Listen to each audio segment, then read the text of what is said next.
Every day, millions of freshly harvested ripe mangoes arrive at this giant factory. These carefully selected fruit where their journey to becoming delicious mango juice begins.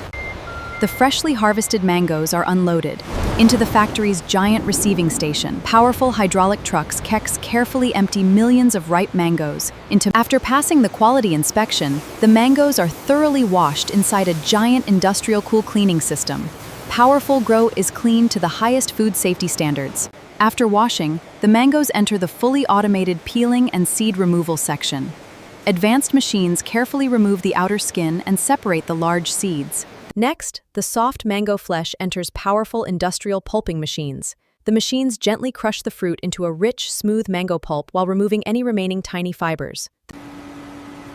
The fresh mango pulp now passes through advanced industrial filtration systems. Fine food-grade filters remove the remaining tiny and natural particles. The purified mango pulp is transferred into giant sterile mixing tanks. Here, purified water, sugar syrup, and other permitted food-grade ingredients are in precise quantities.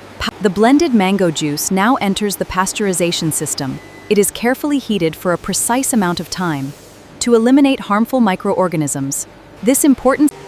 Immediately after pasteurization, the mango juice, rapidly cooled, is then stored inside under carefully controlled conditions, keeping it perfectly fresh. And the sterilized bottles now enter the fully automated filling line. Fresh mango flows through precision filling nozzles. Advanced computer-controlled systems ensure that each bottle is filled accurately. After filling, every bottle is immediately sealed. Automatic capping machines securely tighten each cap. An induction sealing system applies a safety seal. Inspection cameras verify that each sealed bottle now receives its product label through a fully automated high-speed labeling system. A laser coding machine prints the manufacturing date, expiry date, batch number,